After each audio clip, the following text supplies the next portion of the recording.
Programa PubliRio Online. Apresentação, Silvio Barbosa. Bom, minha gente, esse aí é o AGP.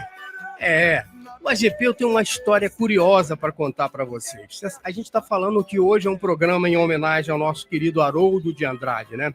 Então, o que aconteceu nessa época lá na rádio? A gente está falando basicamente dos anos 70, 80 na Rádio Globo do Rio de Janeiro. E o Haroldo faria aniversário no dia 1º agora de maio, né? E teve uma situação que eu tive com a AGP, quando o AGP era vivo também, era 1º de maio. Aí eu falei com a AGP, AGP, ele falou assim, rapaz, eu vou comprar umas flores pro Haroldo de Andrade.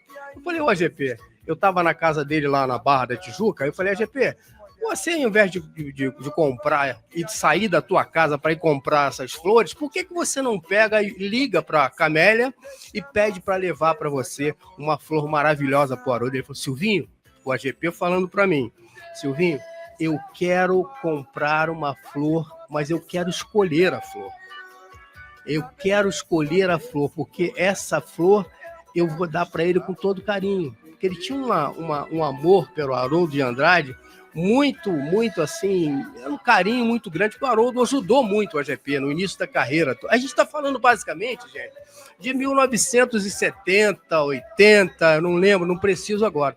Mas ele pegou o carro dele, eu fui com ele, foi na floricultura, escolheu, olha que rosa bonita, ele escolheu a flor, né, para dar para o Haroldo. Aí mandou levar para o Haroldo, o staff dele mandou, acho que foi, não lembro se foi o Ivan, uma pessoa lá, foi lá levar as flores para o Haroldo de Andrade, que faria naquele dia mais um aniversário, né? Então o Haroldo faria no dia 1º agora 91 anos se tivesse vivo. E eu fiz esse programa, estou fazendo esse programa em homenagem ao Haroldo, e daqui para frente a gente vai fazer os debates populares do Haroldo de Andrade. Vamos tocar de novo a música do Haroldo de Andrade, ô Alex? Tá aí? Tá na fita? A pergunta do dia aqui do nosso programa é, olha só, vamos relembrar o Haroldo de Andrade. Olha que lindo. É isso aí. Lembra? Haroldo de Andrade no ar, na Rádio Globo. Falecido Haroldo. Relembrando o Haroldo de Andrade, um dos maiores comunicadores do rádio brasileiro.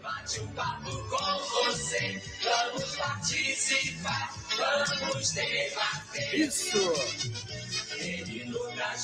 Com você, para fazer um mundo melhor. Haroldo de Andrade, Haroldo de Andrade, das 9 a meio-dia, um amigo pra você.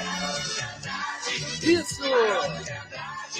Aqui pela Rádio PubliRio 98.7.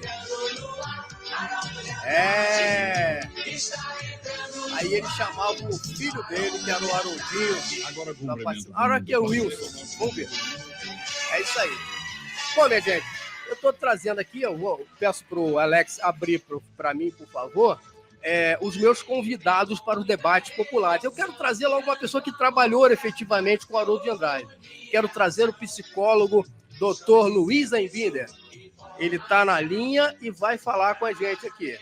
O Einbinder foi uma das pessoas que trabalhou no programa Haroldo de Andrade, de 9 a meio-dia, pela Rádio Globo do Rio de Janeiro. Vamos ver se a gente consegue. Oi, Binder, tudo bem?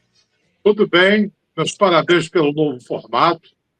Eu me senti muito honrado trabalhando com o Haroldo esse tempo todo, desde a década de 90, até acabou o programa na Rádio Globo. Ele montou a emissora dele, que foi até a morte. Ele morreu no dia 1º de março. E foi uma honra para mim conviver com o meu ídolo. Uma grande honra. Haroldão era magnífico. Agora, o Einbinder, você sabe que ao seu lado aqui na tela do YouTube, né? Porque a gente está transmitindo geral para o Brasil, para o mundo, basicamente. Para o YouTube a gente está falando, ao seu lado está o ex-secretário de Saúde do Estado do Rio de Janeiro, que é o doutor Alexandre Kiep. Tudo bem, Alexandre? Você chegou aí no Haroldo de Andrade naquela época, na década de 70 e 80, Alexandre? Bom dia, Silvio. Bom dia, Ebida. Ebida é meu colega de academia. Parabéns também pelo programa. Não fui, não, Silvio. Nunca participei, nunca tive a honra de participar do programa com ele, não. Eu acho que foi um pouco antes da minha, digamos, da minha carreira pública. Né? Mas você sabe que o Alexandre e a Embinder, eu tenho um delay aqui na nossa gravação. Tem um delay. Às vezes você está falando e tem um delayzinho que dá para a gente, até o final do programa, a gente vai acertar isso. Mas veja bem, gente, hoje eu estou trazendo vocês. Parece que entrou mais alguém? O doutor Samuel já entrou, não? Não. O Alex também avisando lá. Gente, o programa, basicamente, vai ser levado nesse ritmo, né, da homenagem no Haroldo de Andrade. E eu falei, por que não voltar, a Embinder e Kiep, os debates populares aqui na Rádio Pop Rio, que vai, basicamente, não só... É um trabalho que eu estou fazendo que é um simultâneo, se chama simulcast, né? Olha o nome sofisticado, simulcast, porque, na verdade, ele transmite não só pela Rádio 98.7, como também para a rede do YouTube, Facebook, Instagram. A gente consegue atingir muita gente nesse mix de ferramentas. Bom, gente, eu queria trazer para vocês aqui uma situação que eu até quero começar com o Dr. Kiep, porque ele militou nessa área basicamente de doença e tudo mais, que é uma pergunta que é sobre, basicamente, a expansão das apostas online, né, vícios e regulamentação e arrecadação. Eu quero saber o seguinte, basicamente, minha gente, sobre as bets no Brasil, né? Eu quero saber de vocês dois se as bets estão dando certo. O que vocês estão achando com relação ao jogo varado aí no Brasil? Começa, Alexandre, por favor. Começo sim. Silvio, a questão de jogo ela fica ali no limite entre o direito, digamos, individual e as consequências no campo coletivo, digamos assim. O que eu quero dizer com isso? Quando a gente vê as experiências no mundo todo, essa questão glamourosa do jogo, às vezes a gente não consegue ver o que acontece por trás, no submundo, que é os vícios e os verdadeiros desastres do ponto de vista pessoal, que algumas pessoas vivem com isso. Então, obviamente que eu respeito o direito das pessoas apostarem ou jogarem, mas a gente tem que ver com muito cuidado e regulamentar isso muito bem. Primeiro, para que você tenha empresas sérias que não cheguem aqui para poder lesar o direito das pessoas, né? E, ao mesmo tempo, que a gente tem o suporte necessário, porque, do mesmo jeito que álcool e drogas ilícitas, o jogo também pode causar uma dependência muito grave, e que, se isso não for trabalhado muito bem, pode trazer consequências muito grandes. Então, eu acho que, sobre o aspecto, digamos, médico, do ponto de vista coletivo, eu tenho uma grande preocupação com essa questão dos jogos, que é como a gente vai lidar com pessoas efetivamente dependentes, que possam ser muito afetadas pela questão da ampliação do acesso ao jogo de uma forma geral. Por outro lado, só para finalizar, é muito difícil você controlar isso no mundo globalizado, com as pessoas com acesso à internet. Então, talvez um caminho mais adequado seria a gente regulamentar isso para que a gente pudesse ter menos consequências negativas nesse aspecto. A tua opinião agora, por favor, Embinder. Bom, o jogo é proibido no Brasil, não é não.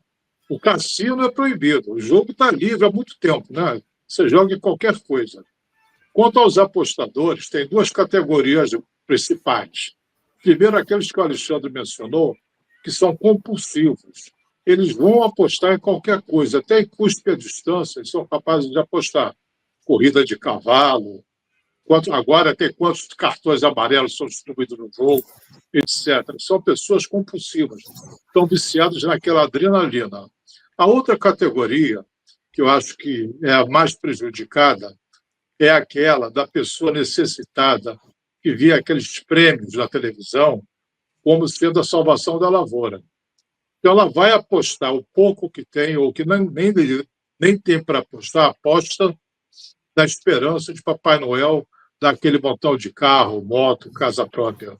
Então, essas pessoas estão sendo, não são extorquidas, são iludidas com esses prêmios. Mas aposta quem quiser. Quanto ao apostador compulsivo, esse não tem jeito se não for um tratamento. São viciados nisso. A palavra compulsão significa um comportamento que não pode deter. Essas pessoas, em termos de jogo, são compulsivos. E para você ter uma noção mais nítida ainda, você sabe, está no jornal de hoje, que na Itália e Roma já tem uma banca de aposta para quem vai ser o novo Papa. Já tem 5 milhões de dólares em apostas. E ainda nem enterraram o Papa anterior, já tem 5 milhões de apostas. Milhões de dólares, dá 30 milhões de reais. É a história. Vida que segue. Rapaz, mas você sabe que você falou com relação ao Papa aí, o Ambinder, e eu era a segunda pergunta para vocês. Inclusive, até totalmente fora da pauta, viu, gente? O Papa faleceu agora, há pouco tempo, né? E aí já começa a polêmica, né? O mundo aguarda um novo líder da Igreja Católica. Eu quero ir por aí. Eu sei que o Papa, quando era, na época que... Eu estive lá na Argentina e estive lá na igreja onde, naquela época, o bispo, né? O bispo Bergoglio fazia suas missas e tudo mais. E aí todo mundo gosta muito dele, a população, de um modo geral.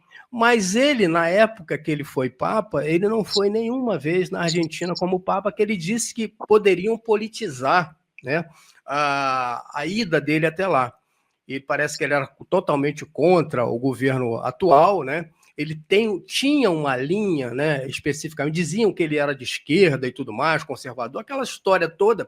Aí eu pergunto a vocês, meus debatedores queridos, o que vocês acham? O Papa que será escolhido, ele tem que ter uma linha política também? Isso não prejudica especificamente a população de um modo geral? Porque, veja bem, a população da Argentina adorava o Papa e eles não tiveram o privilégio de tê-los no país deles. A gente teve ele aqui, o Papa teve aqui, mas não teve lá. Ele até falou, brincando, que Deus era brasileiro, né? Ele é torcedor de um time lá, mas ele não foi até a Argentina. Eu queria saber de vocês o que vocês acham dessa situação. O Papa tem que ter uma linha política ou não? Eu acho que o Papa tem que ter uma linha religiosa. Política não é departamento do Papa. Ele tem que ter uma linha religiosa. Mas ele tinha conflitos com a Argentina, com os governos argentinos, não era tão adorado quanto a gente pensa. Agora, depois da morte, está quase santificado, mas tem várias entrevistas na televisão, vários programas, documentários, que ele não era tão prestigiado na própria Argentina, não. Não era, não, de jeito algum. Então, e ele tinha também um conflito com o novo governo Milei e com os anteriores também, que não eram nem de esquerda nem de direita, eram de botar a mão no bolso do cidadão. Bom, o que você acha, Kiepe? Por favor. Eu acho, Silvio, que assim, a questão política, acho que a gente tem que separar o fato da Igreja Católica necessariamente ou é inerente às posições dela, de certa forma, ela entrar na questão política. É diferente de entrar numa questão partidária, né? Se eu sou de direita, eu sou de esquerda. Mas a questão política, eu acho que é inerente à própria atuação da Igreja, na medida em que ela defende alguns valores, e esses valores que são muito importantes para a Igreja Católica influenciam, de certa forma, no comportamento da sociedade. É claro que vai ter algum tipo de atuação política. e pelo histórico também do Vaticano, dos papas. Como eu estava dizendo, assim, a questão política ela faz parte da atuação da Igreja Católica, na medida que a Igreja Católica defende alguns valores que são importantes para ela desde da época de Cristo, né? E que são valores que afetam, de certa forma, a sociedade. E, historicamente, a Igreja sempre se posicionou também em relação a alguns conflitos importantes ao longo do mundo. Então, essa atuação da Igreja Católica, que se mistura um pouco com a política, a gente tem que diferenciar isso de política partidária. Aí não. Aí, obviamente, a Igreja Católica ela tem que defender os valores dela, e isso é muito importante. Eu, particularmente, a atuação do Papa, desse último Papa, numa linha um pouco mais progressista, ela causou, obviamente, algumas insatisfações de alguns líderes políticos. Mas sempre é importante lembrar que a dificuldade que a gente tem hoje de unir os valores da Igreja Católica com os valores de alguns setores da sociedade. E, infelizmente ou felizmente, a Igreja Católica não pode abrir mão disso. Então, é sempre importante que a gente tenha um líder na Igreja Católica ligado nessas questões contemporâneas, mas, ao mesmo tempo, que possa defender os valores da Igreja Católica, que é efetivamente o que sustenta, o que faz a Igreja Católica existir. Eu não vejo o Papa como um político de batina, sabe? Como muitos podem parecer. Por exemplo, o Bento XVI ele era um radical de direita. Agora veio o Papa Francisco, que não digo radical, mas ele tendia para o lado esquerdo. Eu não sei se a eleição do cardeal como Papa é uma escolha política ou só os interesses internos do Vaticano. Eu não sei. E o que o Papa prega, com todo respeito, os papas, não é acatado por ninguém. Quantas vezes o Papa fala em paz na Ucrânia, paz em Gaza, paz aqui, paz ali, e não acontece absolutamente nada. Palavras o vento leva. Você sabe que eu acho que eu passei isso para você, o Aimbinder, eu sou evangélico, né? Eu sou cristão protestante. E eu também vi aqui no Rio de Janeiro, no Brasil, né? Por exemplo, tem uma situação que eu gostaria de debater com vocês também. A linha, por exemplo, teve uma televisão aqui no Rio de Janeiro que a igreja, entre aspas, o bispo da igreja é dono da televisão, da rede de televisão, e essa rede de televisão, por ele ser evangélico, não transmitiu nada com relação ao Papa. Eu queria saber de vocês o seguinte, os donos de veículos e tudo mais, eles também têm que ter uma linha, ou melhor, na sua linha política, eles têm que chegar e só transmitir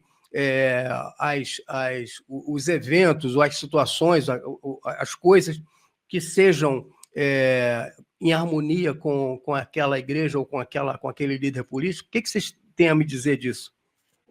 Eu acho, Silvinho, que o dono de emissora, que tem uma religião X, não divulga os eventos da outra, ele é só dono de emissora, mas não tem nada de jornalismo na vida dele. Só divulga o que interessa, só o que convém. Ele não é um jornalista. Ele é só um dono de emissora de tal religião. Você, Kiep, tem alguma colocação sobre isso? Eu acho que, de uma forma geral, Silvio, é isso. Assim, a gente tem que separar, do mesmo jeito que a gente separa um bom jornalista, que é aquele que não defende só uma pauta de um lado ou do outro, a gente tem que também ter a boa religião, que é aquela religião que fala com seus fiéis, digamos assim.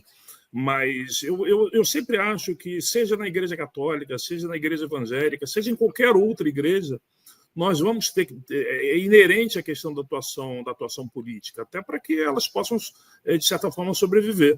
Enfim, eu acho que as coisas se misturam, mas volto a dizer, a gente tem que... A religião ela não pode servir para que a gente interfira numa escolha político-partidária, a partir do momento que seja o Papa, seja o padre, seja o pastor,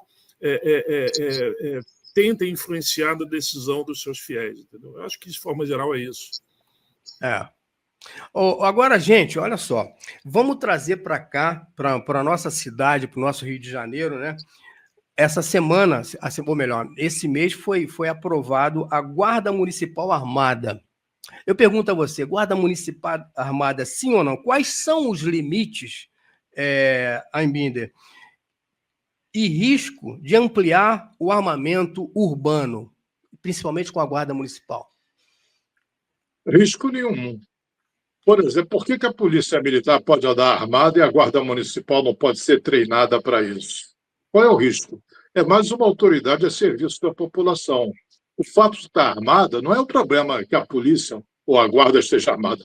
O fato de estar armada é o problema que os bandidos estão armados, e bem melhor do que as autoridades.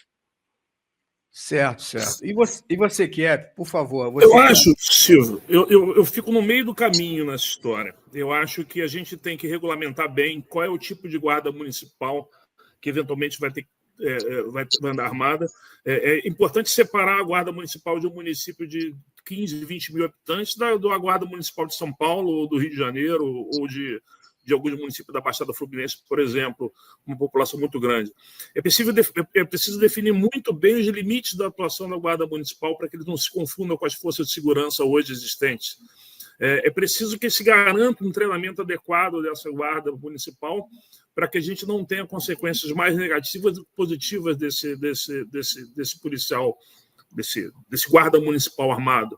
Então, eu acho que o debate é um debate muito mais profundo do que simplesmente só permitir que uma guarda municipal ande armada. A gente vê hoje as consequências gravíssimas de um mau policial armado, e a gente tem que tomar muito cuidado. Mas esse é um policial oficial, tem consequências negativas em qualquer profissão. Eu fui da Polícia Federal, eu concedia os exames psicotécnicos para ver quem era apto ou inapto para usar uma arma. Esse mesmo tipo de exame poderia, talvez seja feito na polícia atual. Tem muita gente que não tem equilíbrio emocional para ter uma arma, que qualquer cachorro do vizinho latiu, ele sai dando tiro. Então, é exatamente isso. Eu acho que a questão não é só da arma e dizer se a Guarda Municipal pode ou não andar armada, né? A questão é a gente definir claramente eu acho inerente da arma para uma pessoa e fazer o psicotécnico. E não só o psicotécnico, como fazer treinamento do uso da arma. Porque ele tem que saber uma ferramenta, ele tem que saber usar aquilo. Mas eu acho que também, imagina o seguinte, o guarda municipal está na rua, vai pegar um bandido que roubou um cordão, qualquer coisa. O bandido pode estar armado, não é uma ameaça. Qual é a proteção que ele tem ou que proteção ele pode dar para o cidadão? Eu acho que não vejo como absurdo ter mais um grupo de policiais armados a serviço da população, desde que bem preparados para isso. Porque eu vi essa situação por exemplo, vamos passar da Guarda Municipal para PM, né? Você vê que muitas das vezes, e você que é militar, ou que você sabe disso, os PMs estão sempre geralmente em cada ponto, né, específico que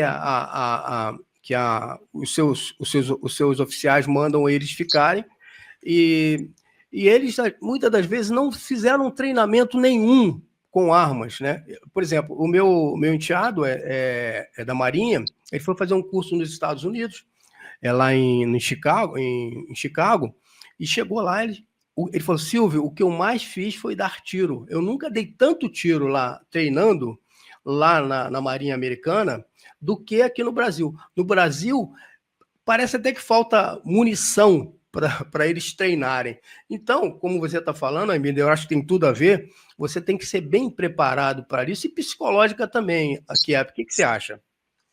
Não, é isso. Acho que não é só colocar uma arma para as pessoas utilizarem, né? Não é só botar a arma na cintura. Tem que estar muito bem treinado. Senão vira faroeste, né? Todo mundo com arma na cintura vira faroeste. Tem que ser uma pessoa qualificada, treinada, sabendo das responsabilidades de carregar uma arma e das consequências do mau uso dela. Agora, minha gente, uma coisa que eu quero colocar para vocês é o seguinte: o presidente da República chegou para a população e falou: olha, se não tem picanha, come frango. Se não tem frango, come peixe.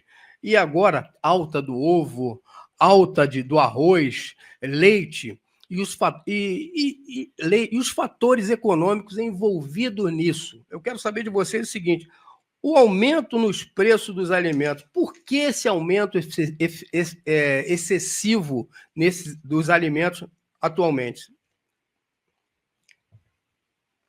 Bom, Silvio, eu particularmente acho que a gente tem que tomar muito cuidado na hora que a gente diz qualquer coisa que o preço vai baixar, até porque a gente não baixa preço de alimento por decreto. A gente baixa preço de alimento com uma política econômica forte, a gente baixa preço de alimento diminuindo o custo do governo, a gente baixa preço de alimento de várias formas muito mais estruturais do que por decreto.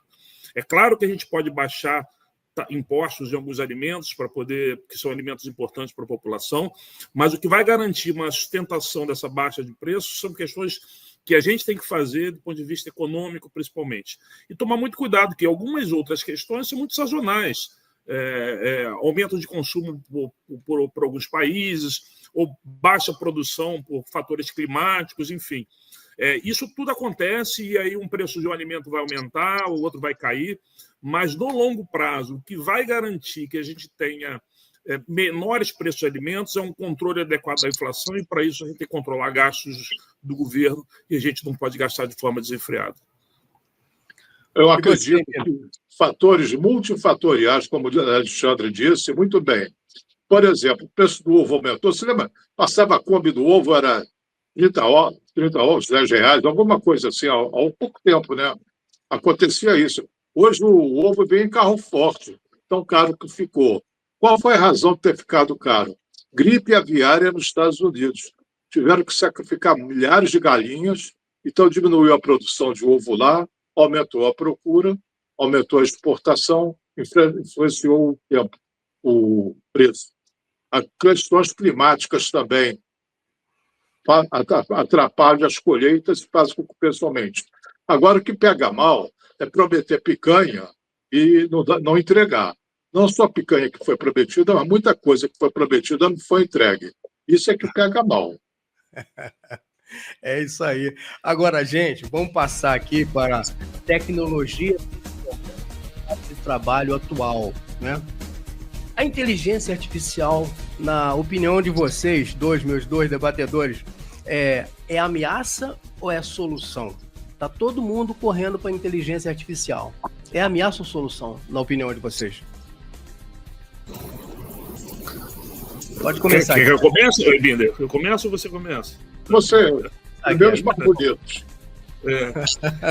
Silvio, olha só, tem questões na vida que a gente não pode fugir e a gente não tem saída. A gente vai ter que transformar algo que possa ser uma eventual ameaça numa oportunidade. A inteligência artificial hoje, na medicina, na indústria, ela já é uma realidade e que cada vez mais se torna uma realidade. Existem alguns estudos que mostram que a inteligência artificial, por exemplo, na medicina, que eu sou médico, né, algumas especialidades elas podem ser seriamente impactadas, porque a inteligência artificial efetivamente pode substituir algumas especialidades. Por outro lado, ela tem todo o potencial, por exemplo, para melhorar e auxiliar o médico a ser mais assertivo, a fazer melhores diagnósticos, enfim. Isso não é o fim da medicina, ela pode ser um grande aliado para a medicina. E assim em todas as áreas. Então, a inteligência artificial ela não pode ser vista como uma ameaça, é algo que está aí, como está a internet, como tem um monte de outras coisas. Quando veio a internet, as pessoas achavam que as televisões, as emissoras iriam acabar. E não foi o que aconteceu. E da mesma forma, a inteligência artificial. A gente vai ter que usar da melhor forma possível a inteligência artificial para que a gente traga benefícios para a sociedade e não ver a inteligência artificial como ameaça. Eu vejo da seguinte forma. Quando os Estados Unidos começou a tirar os lampiões da querosene das ruas e botar lâmpada elétrica, muita gente resistiu com medo de incêndio. Era uma novidade e o risco acontecia. Qualquer tecnologia pode ser usada para o bem ou para o mal. Não é o problema da tecnologia, o problema é de quem usa. Eu estava outro dia participando de uma de um podcast, tinha um participante lá com medo da inteligência artificial. Eu digo, mas olha, quanta coisa boa a inteligência artificial está trazendo. Mas ele só deletava todo positivo e focalizava o negativo. Porque a pessoa pode se aparecer na televisão com a imagem dela, com a voz dela, falando coisas que ela não disse de verdade. Eu digo, é possível. É o mau uso da inteligência artificial. Agora, o bom uso, por exemplo, o Alexandre citou na medicina. Você pode fazer até cirurgia à distância. E outra coisa, meu filho é piloto lá da American Airlines. Quanta coisa está melhorando na aviação. E em todos os ramos da humanidade, isso vai melhorar. Não tem por que temer. O problema é o mau uso que se faz. E o mau uso é combatido com polícia. Eu na academia, hoje em dia, não sei se vocês estão sabendo disso, existe uma polêmica com relação à autoria, né?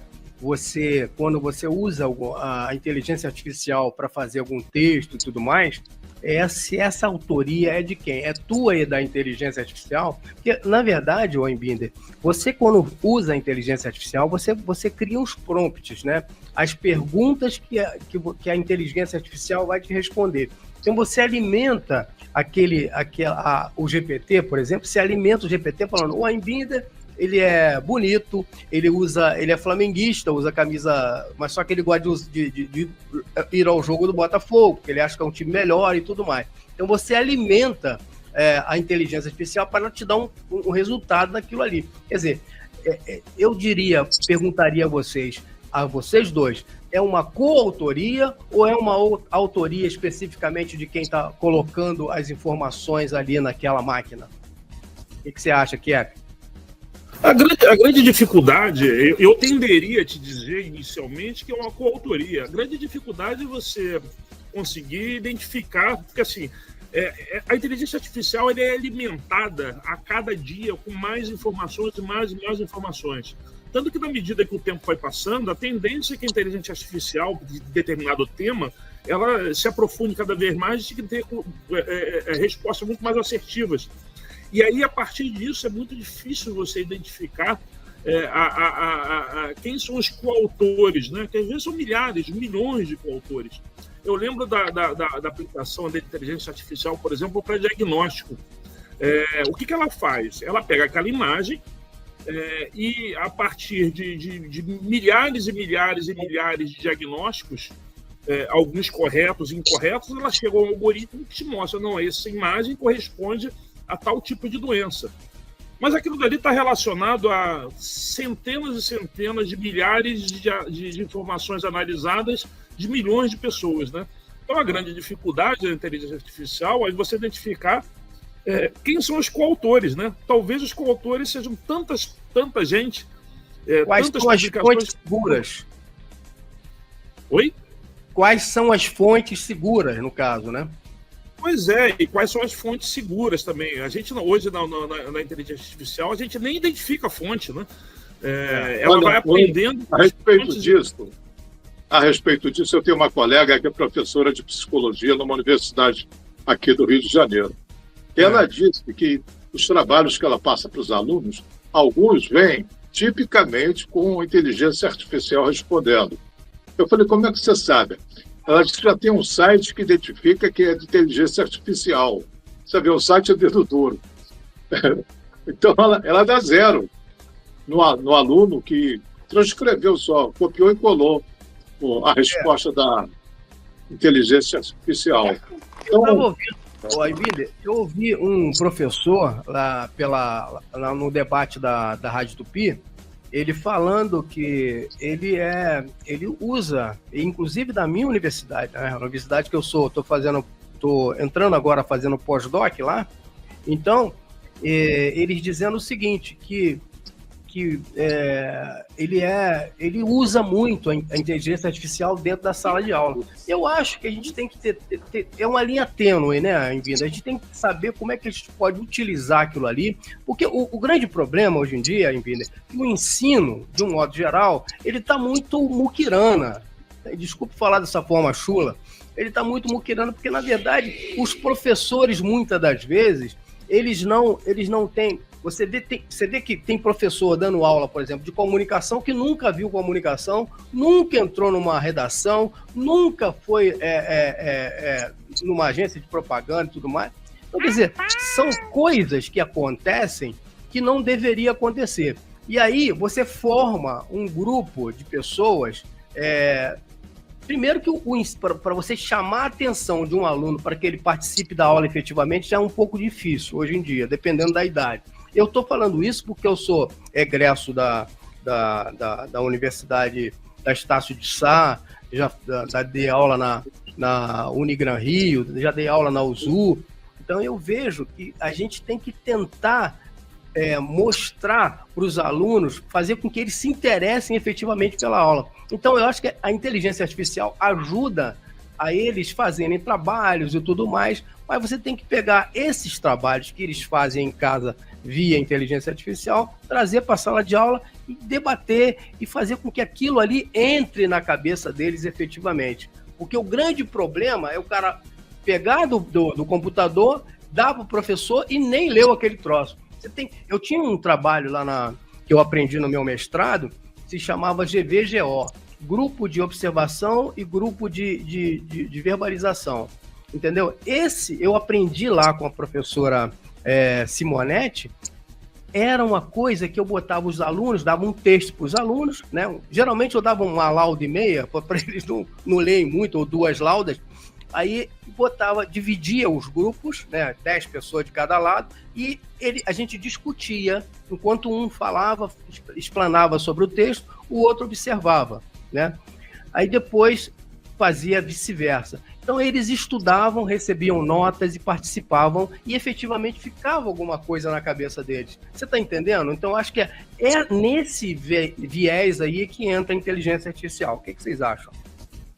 Nesse caso, Silvinho, a pessoa que se utiliza de inteligência artificial, cola e bota na prova, no trabalho, ela, além de burra, é desonesta. Primeiro, desonesta porque está copiando uma coisa, e burra porque ela está abrindo mão de aprender.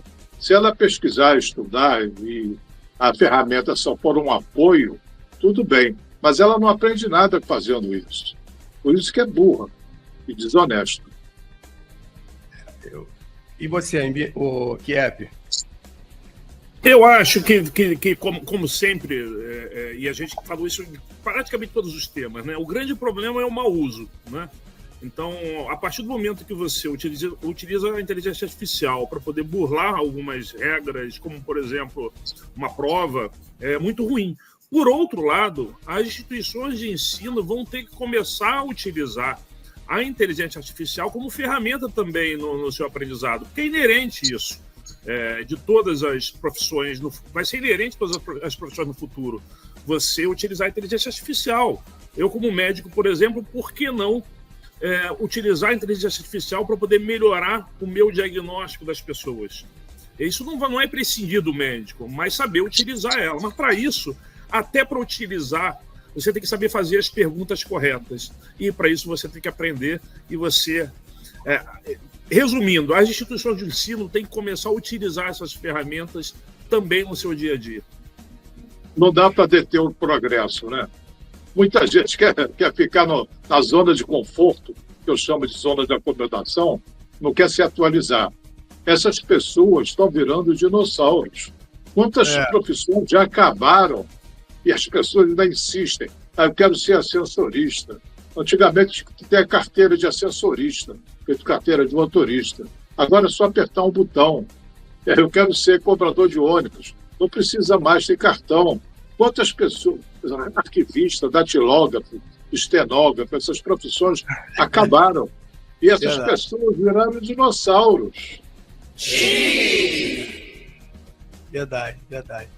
Aí, Miriam, você sabe que eu antigamente, meu pai, eu lembro que o papai queria pagar para eu fazer curso de datilografia. Era, meu irmão, datilografia. Aí eu comecei a trabalhar na Rádio Globo, né? Lá com o Paulo Giovanni. Aí Giovanni, o César, meu cunhado, ele escrevia a máquina, rapaz, aquele cara que era ligeiro, né, no gatilho lá, que escrevia a máquina rapidinho. mas eu era muito catando milho, como dizia o outro. Eu, Maurício Menezes, também cata milho, até hoje ele cata milho. Quer dizer, hoje é no computador, né? Agora, uma outra pergunta que eu quero fazer para vocês, né, é com relação à isenção do imposto de renda até 5 mil. Quero saber de vocês o que vocês acham, porque existe um impacto econômico, mas é a justiça social da proposta do governo Lula?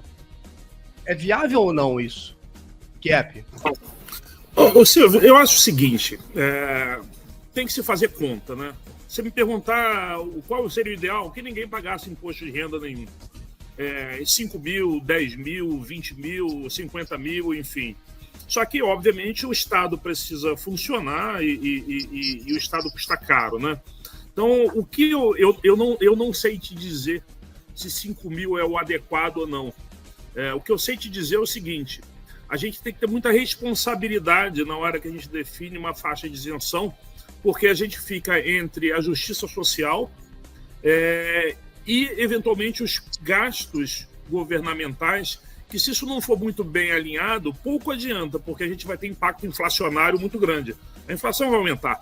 Então, o que eu espero, e aí sem fazer juízo de valor, se é 5 mil ou poderia ser mais ou menos, espero que tenham feito as contas para que a gente não tenha um problema no futuro que vai gerar inflação, e inflação, infelizmente, afeta mais a população mais pobre do que os mais ricos.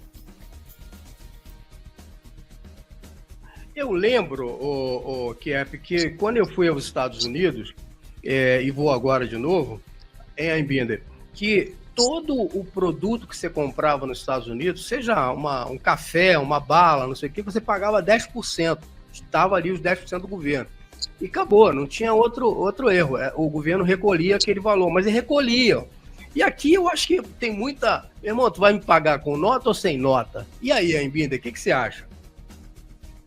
Eu acho que, voltando para os 5 mil aí de isenção, eu acho que é uma medida populista em função do derretimento do prestígio do presidente.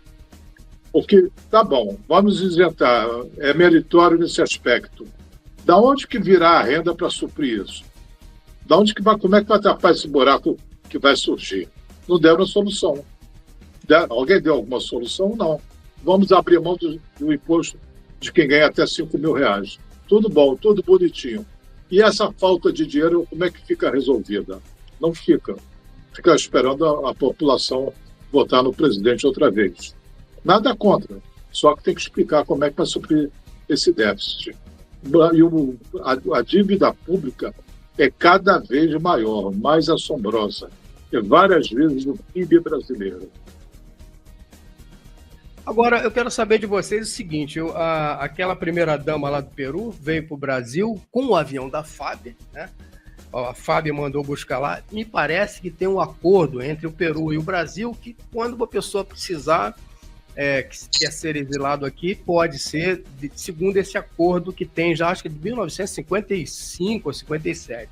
Eu queria perguntar a você, Kiep, o que você acha dessa situação? Os caras fazem M lá no Peru, aí a gente manda avião com a nossa gasolina, gasolina não, querosene, Querosene, né? Querosene. Pois é. Em Kiep, porque eu sabia de você que é militar e médico, como é que fica essa situação? Na verdade, assim, a gente tem que rever alguns acordos bilaterais que a gente tem hoje, né? Porque alguns acordos bilaterais, ou eles deveriam ser suspensos, ou eles deveriam ser revistos, né? Até porque alguns deles são feitos em determinadas situações políticas muito específicas, né? Eu não me aprofundei em relação às questões específicas que foi feita lá no Peru, né? Mas, a priori, me causa estranheza a gente ter gastos com recursos públicos para o cumprimento de alguns acordos bilaterais que, no mínimo, podem ser questionáveis, né? Eu não sei se houve esse acordo bilateral, desconheço. Se houve, é um absurdo, porque ela foi condenada por um crime comum, ela não foi uma perseguida política. Enquanto eu estava saindo a condenação do marido, que foi para 15 anos, para sei lá quantos anos foi para o marido, ela correu para a Embaixada Brasileira na certeza que seria acolhida. Ela não foi condenada porque estava sendo perseguida politicamente. Ela foi condenada porque pegou dinheiro do Odebrecht e repassou esse dinheiro para o marido. Então, isso daí, eu acho uma aliança, pelo menos, digna de um gangster. Eu acho que não teve acordo bilateral também, não. Acho que foi questão só de asilo político, né? De qualquer forma, os asilos políticos eles estão amparados de alguns acordos, né? De qualquer forma, eu também tendo a concordar com a Aybinder quando a gente diz que asilo político tem que ser para questões políticas, não para crimes comuns. Então, acho que isso precisa ser melhor entendido, né? Vai ter que botar uma linha aérea constante, Brasil, Peru e vários outros países, para ser igualitário. É verdade, sim. Agora eu queria saber do Kiep o seguinte, Kiep, eu não sei, parece que você deve saber efetivamente, logicamente, se é médico, o ex-presidente Bolsonaro, ele efetivamente foi, o oficial de justiça foi até ele lá levar a intimação para ele com relação a esse caso que ele já vem respondendo aí. Isso é lícito? Não poderia esperar o ex-presidente sair do hospital, que ele parece que estava no UTI, sair do hospital para ele ser intimado? Por que é levado direto lá no hospital? O cara, eu acho que ele deve ter ficado com a cabeça muito mais preocupada e com problemas. Porque eu, por exemplo, quando acontece alguma coisa comigo, a minha pressão alta sobe. Eu imagino como é que deve ser a pressão do cara recebendo uma intimação em Brasília para que ninguém está querendo prender de tudo quanto é jeito. O que você acha disso? É lícito você, como médico, chegar, o teu paciente, ou a pessoa que está internada, receber uma intimação de um oficial de justiça dentro do hospital? Queria saber de você. Silvio, eu não sei quais eram as condições dele, né? Parece que ele estava na UTI, né? Mas efetivamente eu não sei quais eram as condições clínicas dele, né? A priori, obviamente... Na véspera ele tinha participado de uma live e deu uma entrevista. Essas eram as condições. Eu vi essas informações que ele tinha participado de uma live no dia anterior e por conta disso... O que eu posso dizer do ponto de vista médico é que existem determinadas condições que você, obviamente, não pode nem ter contato com outras pessoas. E tem algumas condições médicas que você pode receber, inclusive, visita, e você pode ter acompanhante ao seu lado. Eu não sei efetivamente qual era a condição do ex-presidente na época da visita, então, do ponto de vista médico, é muito difícil dar qualquer tipo de opinião nesse sentido, né? Eu acho que, eles poderiam esperar um pouquinho, né, Embine, para citar o cara, Eu acho que qual é o problema? Não vai fugir mesmo, Ao menos se espera, né? O que você acha, Embine? Eu acho que isso é um julgamento de cartas marcadas. É que no Brasil não tem prisão perpétua nem pena de morte. Se tivesse, ele seria condenado a um desses dois. Já está tudo estabelecido para isso. Duvido que ele saia relativamente impune. Não vai. Já está previamente condenado. Alguém aposta na liberação dele? Acho que o bicho realmente vai pegar aí. Bom, gente... Já pegou. Já pegou, como diz... Gente, eu queria saber de você, Embine, que você colocasse, por favor, para nós aqui, que você falasse para nós, os seus cursos, Embine. Eu sei que você tem uns cursos maravilhosos, que eu participo também. Eu quero que você divulgue, por favor, os seus cursos aqui na nossa rádio e pela internet, pelo YouTube, Facebook e Instagram, por favor. Eu tenho 2 tipos de curso, um presencial e um online. Ambos duram há 25 anos. Para o meu orgulho. E um orgulho bobo, porque não fui eu que planejei. As coisas foram se desdobrando nessa direção. Eu tenho um curso presencial na Tijuca, no Clube Monte Sinai, todas as segundas-feiras, à tarde. E hoje, quinta-feira, eu tenho um curso online. Também de 1h30, sobre outros temas. Também. Mas muito... vai por qual canal? Vai por qual ferramenta, Embine? Você vai por YouTube ou vai para o Facebook? Pelo Zoom. Zoom, tá. A pessoa que quer encontrar o teu curso, como é que ela deve fazer? Entrar no Zoom, é isso? Não, ela me manda um zap, eu vou dar o telefone, Por E favor. eu quero participar do curso. Aí eu respondo as condições. E é mais barato do que uma caixa de Rivotril. É verdade, é verdade. E olha que eu tenho certeza disso. Agora, Embinda, qual é o telefone, por favor? É 21, prefixo do Rio de Janeiro, 99116 1999. Repetindo, 21 99116 1999. Eu quero agradecer a tua presença, Embinda, e também fazer, por favor, pedir para o Alexandre Kiep. Eu sei que parece que você agora é presidente se eu não me engano, Vital Brasil, é isso que é? É isso, eu estou aqui na presidência do Instituto Vital Brasil, que é uma instituição centenária aqui do estado do Rio de Janeiro, e um grande desafio agora é de voltar, depois de uma década, na retomada da produção de soro para veneno de cobra, escorpião, aranha, enfim. Então, um desafio grande aqui. A gente espera que esse ano dê tudo certo, a gente consiga colocar o Instituto Vital Brasil de novo como uma grande instituição de referência nacional. Como é que está o fomento à pesquisa aí no Vital Brasil, Kiep? Pois é, uma das grandes linhas de atuação do Vital Brasil é a questão da pesquisa. A gente tem diversos projetos de pesquisa, alguns em parcerias com as universidades, outras com mais interna, voltada para a produção. Convidar as pessoas a visitar o Instituto Vital Brasil. A gente fica aqui em Niterói, é um local onde a gente recebe também as serpentes, as cobras, praticamente de todo o estado. Então, é um local muito legal. A gente tem as férias científicas acontecendo agora em julho, que a gente recebe as crianças aqui, que elas ficam aqui ao longo de uma semana inteira aprendendo, convivendo, aprendendo sobre saúde, sobre os animais, enfim. Então, tem sido uma experiência bem interessante e eu convido as pessoas a visitarem o Instituto. Rapaz, você sabe, assim, onde a gente recebe as cobras, as coisas, os bichos todos aqui, eu ri, pela verdade. E, rapaz, você sabe que, Kiep, eu tenho horror à cobra, horror. Mas eu vou aí tomar um café com você para a gente bater um papo aí, tá bom? Grande esse medo vai acabar, porque a gente tem uma galera muito bem treinada aqui, então você vai ver que é uma visita bem legal e você vai conhecer espécies das mais venenosas até aquelas espécies que parecem assustadoras, mas elas não oferecem perigo nenhum. É bem legal a experiência. Alexandre, oi? A espécie mais venenosa não está aí no Vital Brasil, está em Brasília.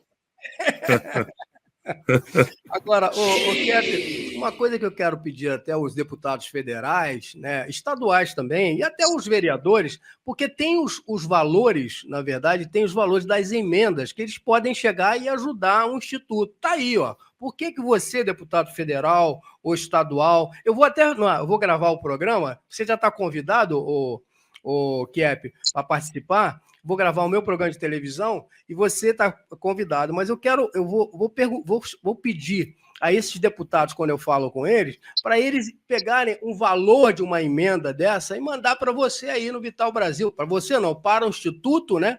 Para que o Instituto para ajudar. Eu vou te mandar, inclusive, um material que a gente preparou, Silvio, que é digamos, um cardápio de projetos para emendas parlamentares, para captação de recursos. Isso é muito legal, muito interessante. O recurso ele é muito bem aplicado e ele vai direcionado para alguns projetos específicos que vão trazer, obviamente, um retorno para a sociedade interessante.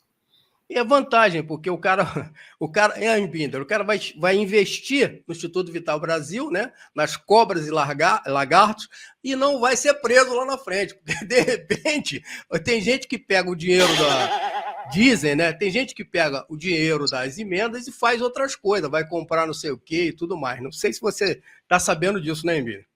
Estou sabendo, inclusive, dinheiro da APAI em Santa Catarina. Pois é. Dinheiro da APAI em Santa Catarina.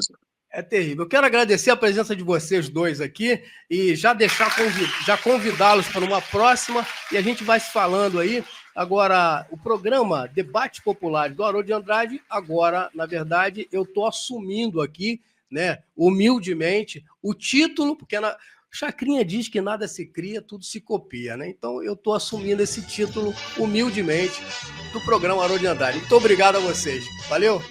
Obrigado, Silvio. Obrigado, Emília, pela companhia. Igualmente. Obrigado. Vamos terminar com o Haroldo de Andrade. Vai lá. Bate o papo com você. Um programa em homenagem ao um dos maiores comunicadores do Brasil, Haroldo de Andrade.